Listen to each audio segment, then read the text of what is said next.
Determinant of order 3 मधलं solved example मधलं third example आहे. तर हा डिटर्मिनंट आहे. This is a determinant. It contains 9 elements. Now to solve this determinant we use here expansion formula. Now multiply first 2 minus I. आता 2 minus I ने कशाला multiply करायचं, तर हा जो छोटा डिटर्मिनंट तयार झालाय त्याला मल्टिप्लाय करायचंय.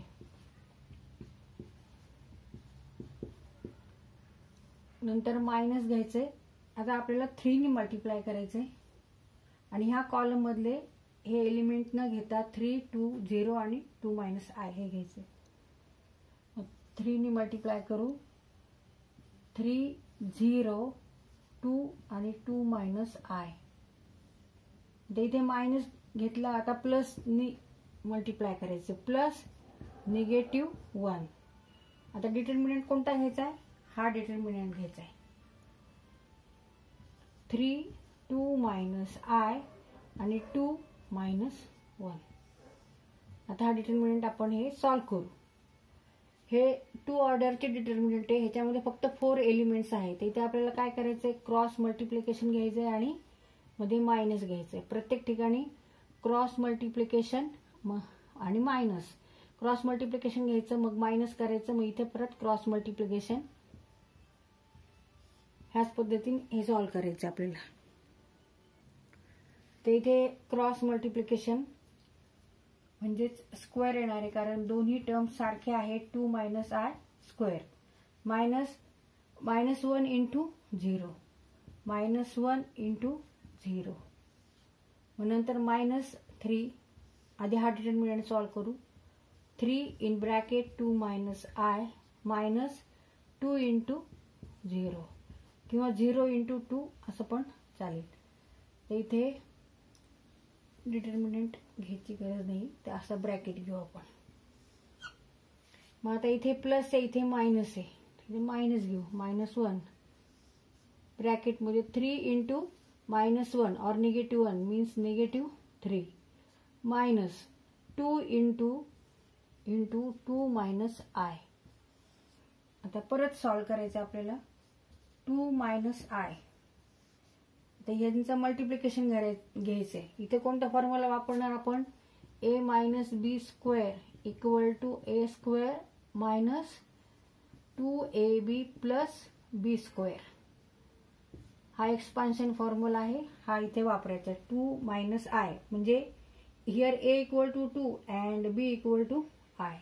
a square means 2 square 4 minus 2ab 2 into I plus I square. आता इथे निगेटिव्ह, इकडे निगेटिव्ह आहे. दोन्हींचं मल्टिप्लिकेशन इक्वल टू पॉझिटिव्ह.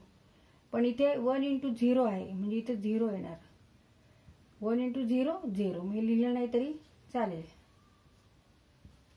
आता मायनसचं चिन्ह -3 इन ब्रॅकेट ह्याने याला मल्टिप्लाय करायचं. 6 मायनस 3 इंटू आय 3i आणि 2 इंटू 0 0 एवढंच येणार. तिथे -3 -2 into 2 4 minus negative become positive 2i. आता हे परत आपण सॉल्व करून घेऊ. 2 minus I 2 square 4 minus 2 into 2 4 I square means -1.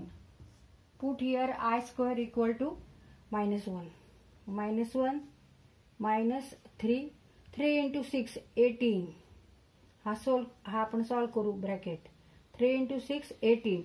Now negative become here positive. 3 into 3i 9i. Minus इथे पण मायनस आहे. Negative become positive. 1 into 3 3. Negative positive. 1 into 4 4. Negative 2i. आता ह्याला मल्टिप्लाय करून घ्यायचे. आता इथे 4 आणि -1 आहे. 4 - 1 इक्वल टू 3 म्हणजे 3 - 4i 2 - i. मायनस आता इथे 18 आहे, -18, 3 आणि 4 ते आपण इथे हे सॉल्व करू. 3 + 4 7 and -18 means -11. नाव हे 9i आहे आणि हे -2i आहे. इथं मायनसचं चिन्ह आहे. 9 - 2 7 प्लस 7i.